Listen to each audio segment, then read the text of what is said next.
Hi అండి, అందరికీ నమస్కారం. ఈ వీడియోలో నేను మీకు ఎంతో రుచికరమైనటువంటి దోసకాయ టమాటో కర్రీని అయితే ఏ విధంగా ప్రిపేర్ చేసుకోవాలో ఈ వీడియోలో అయితే చూపిస్తాను. టేస్ట్ అయితే చాలా బాగుంటుందండి. చాలా ఈజీగా కూడా ప్రిపేర్ చేసుకోవచ్చు. మనం ఈ కర్రీలో అయితే ఎటువంటి మసాలాలు కూడా వాడనవసరం లేదు.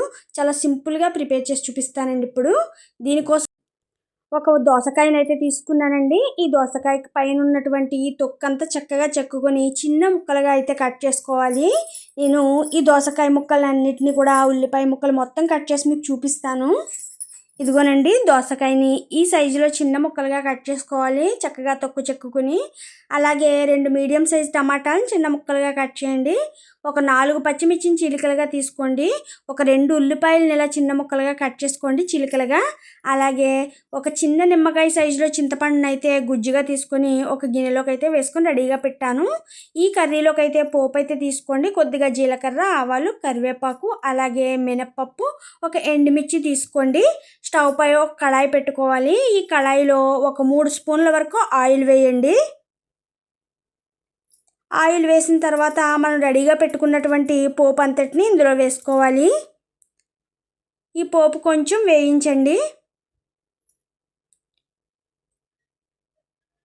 తర్వాత ఇందులో పచ్చిమిర్చి వేసుకోవాలి. మనం రెడీగా కట్ చేసి పెట్టుకున్నటువంటి ఉల్లిపాయ ముక్కలను కూడా వేసుకొని చక్కగా ఫ్రై చేయండి. ఉల్లిపాయ ముక్కలు కొంచెం కలర్ చేంజ్ అయ్యేంత వరకు ఫ్రై చేయాలి. ఇలా కలుపుతూ వేయించండి. ఉల్లిపాయ ముక్కలు అయితే మనకు చక్కగా వేగాయి కదా. ఈ టైంలో మనం టమాటా ముక్కలను అయితే వేసుకోవాలి. ఇందులోనే కొద్దిగా పసుపు వేయండి. అలాగే రుచికి సరిపడా సాల్ట్ వేసుకోండి. వేసుకొని మొత్తం ఇలా మిక్స్ చేయాలి. టమాటా ముక్కలు సాఫ్ట్ అయ్యేంత వరకు చక్కగా ఇలా ఉంచండి. ఒక మూత పెట్టి స్టవ్ సిమ్లో పెడితే మనకు చక్కగా మగ్గిపోతాయి టమాటా ముక్కలు అయితే. మీకు టమాటా మగ్గిన తర్వాత చూపిస్తాను. ఇదిగో చూసారా, టమాటా చక్కగా మగ్గి ఉంది కదా. ఈ టైంలో కారాన్ని అయితే వేసుకోండి. రుచికి సరిపడా కారాన్ని అయితే వేసుకొని మొత్తం ఇలా మిక్స్ చేయాలి. అదేవిధంగా కొద్దిగా ధనియాల పౌడర్ వేయండి. మొత్తం ఇలా మిక్స్ అయిన తర్వాత ఒక 1/2 స్పూన్ వరకు ధనియాల పౌడర్ వేయండి. ఇక అంతకన్నా మసాలాలు ఏం వేయనవసరం లేదు, ఇందులో బాగుండదండి వేసిన. ఇక మొత్తం ఒకసారి ఇలా మిక్స్ చేయండి. ఇప్పుడు మనం కట్ చేసి పెట్టుకున్నటువంటి దోసకాయ ముక్కలను కూడా ఇందులో వేసుకోవాలి. దోసకాయ ముక్కలు అన్నిటినీ వేసిన తర్వాత మరొక్కసారి ఇలా మిక్స్ చేయండి. మొత్తం ఇలా మిక్స్ చేసిన తర్వాత చక్కగా మగ్గనివ్వాలి. ఒక 5 నిమిషాలు అయితే స్టవ్ సిమ్లో పెట్టి ఇలా ఉంచండి. మనకు చక్కగా మగ్గిపోతాయి. ఇలా మగ్గిన తర్వాత ఇందులో 1 గ్లాస్ వరకు వాటర్ వేసుకోండి. వాటర్ వేసిన తర్వాత ఒక్కసారి గరిటెతో కలపండి. ఇప్పుడు ఒక పొంగు వచ్చేంత వరకు మరగనివ్వాలి. ఇదిగో చూసారా, ఒక పొంగు వచ్చింది కదా. ఈ టైంలో మీరు దోసకాయ ఉడికేంత వరకు ఉంచాలి.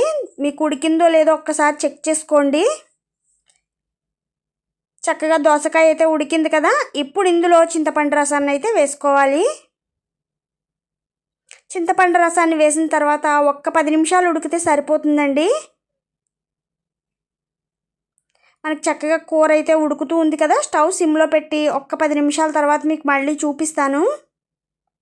ఇదిగో చూసారా, మనకి టమాటా దోసకాయ కర్రీ అయితే రెడీ అయిపోయింది. అంతేనండి. పైన కొద్దిగా కొత్తిమీర వేయండి. కొత్తిమీర వేసి స్టవ్ ఆఫ్ చేయడమే. ఎంతో రుచికరమైనటువంటి దోసకాయ టమాటా కర్రీ అయితే ప్రిపేర్ అయిపోయింది. చూసారా ఎంత బాగుందో, చూస్తుంటే తినాలని ఉంది కదా. మీరు కూడా ఒక్కసారి అయితే ఈ ప్రాసెస్లో ట్రై చేసి చూడండి. మీకు ఎలా వచ్చిందో నాకు కామెంట్ చేయండి.